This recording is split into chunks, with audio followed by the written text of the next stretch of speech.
word on the street, let me put it that way. Well, it's good to keep your opponent guessing. And so even if I'm not running, I'm not going to say I'm not running. So a decision will be taken early next year in the first quarter.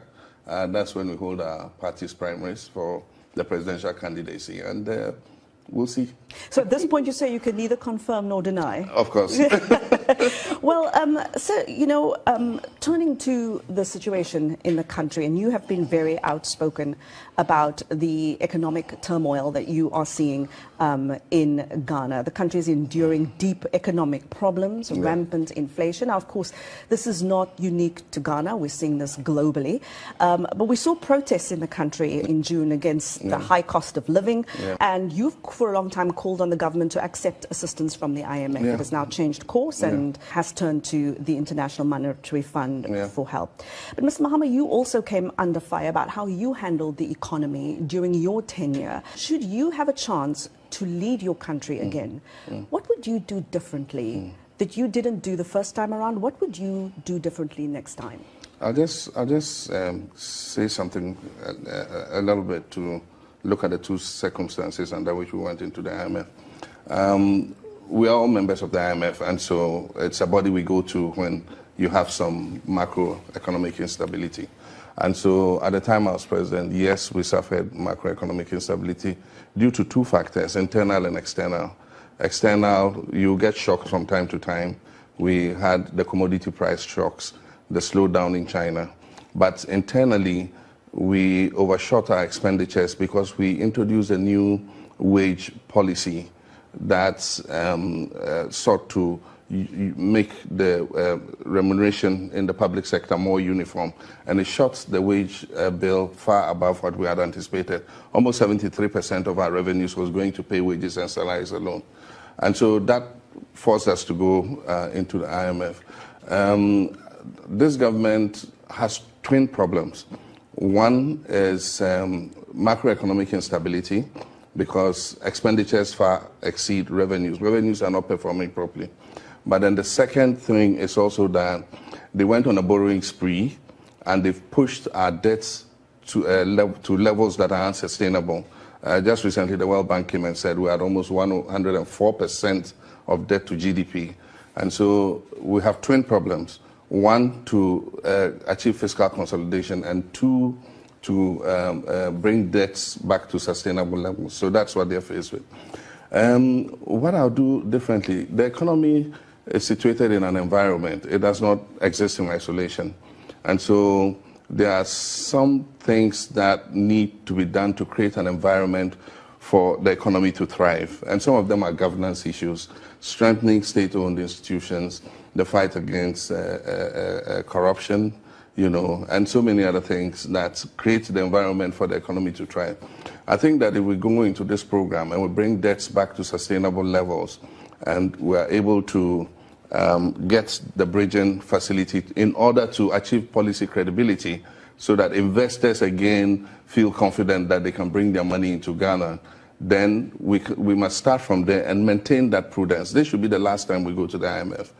I mean, because going and coming and going and coming, I mean, it's really, it creates a certain instability in the whole system, and it also reduces the faith that people have in our democracy. One of the things that we will do when we come back, that's the NDC. I didn't say I, because we're not sure who will lead us. One of the things that we'll do is to, like I said, strengthen state institutions, strengthen the anti-corruption institutions, but most importantly, look at the Constitution again. We've been operating this Constitution for more than 26 years.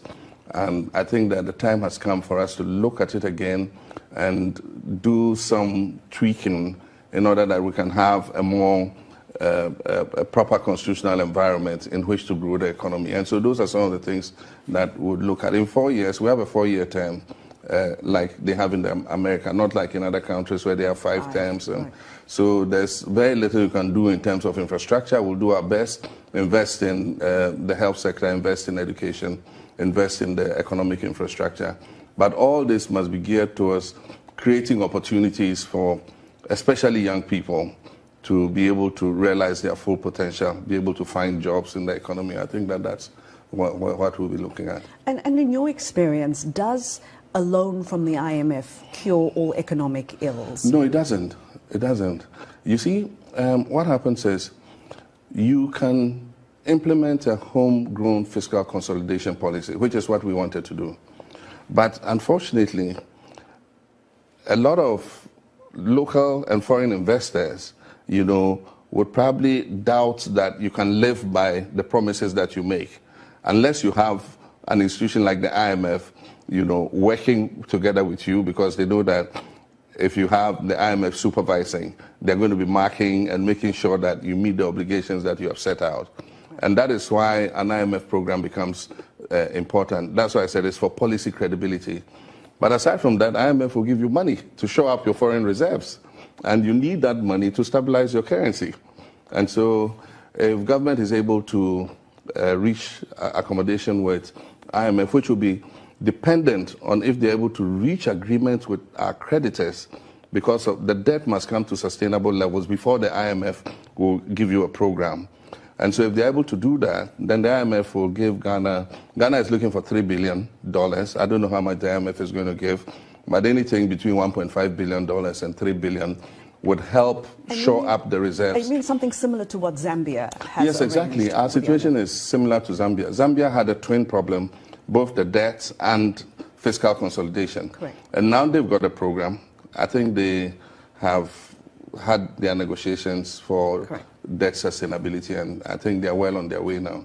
A lot of the economic turmoil that we've just been talking about and that we're seeing around the world is, of course, as a result of Russia's invasion of Ukraine. African countries have largely avoided taking sides on the issue. At the United Nations, Ghana, along with Kenya and Gabon, voted to condemn Russia. But then, of course, Ghana abstained on the vote to remove Russia from the UN Human Rights Council. In your view, were those the right decisions made by the current administration? I think that the world order is changing. You remember we had the Cold War, and as a result of the Cold War, developing countries formed the non-aligned movement because we didn't want to be seen to be on one side or the other. I think that we're after the fall of the Iron Curtain, we had a period of globalization, and so, we thought that with the nuclear dividend and more money available, the reduction in the arms race, things were going to get much better. Unfortunately, looks like we're creeping into that period again.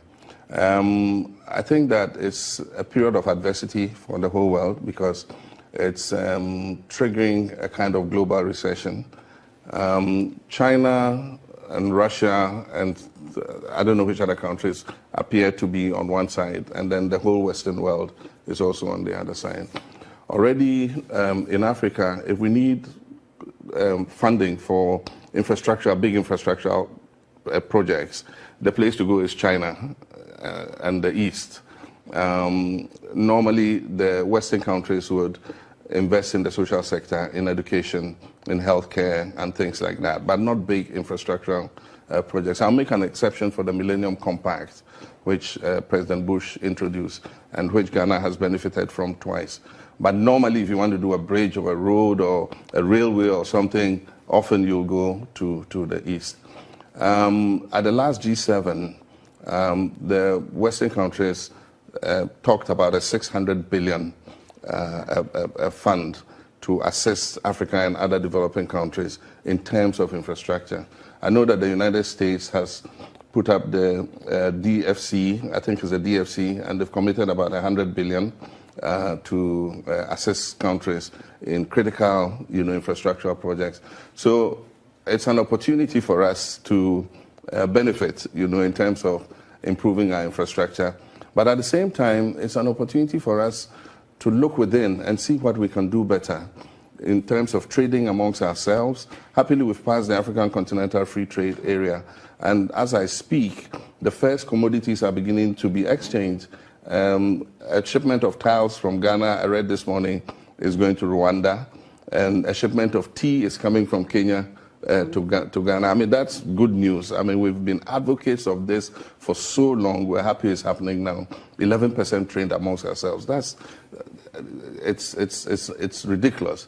And so we are hoping that this can push trade between ourselves even to 50%, so that we're able to multiply the benefits within the continent, but also get benefits from outside. Africa never got a Marshall Plan. After the war, Europe was rebuilt because America put up big money to rebuild Europe. Africa has never got that opportunity in terms of a Marshall Plan to build our economies and all that. Do you think Africa there should be a Marshall Plan? Yes, after slavery, I think there should be a Marshall Plan. I mean, slavery affected the continent very adversely, and I do believe that if a Marshall Plan was put up, you know, and we got the right leadership on the continent, and we do the kinds of things we're doing, trading, building the infrastructure on the continent, we can create a decent existence for our people. I have confidence that Africa is the next, you know, emerging continent, and it's going to be the next frontier for investment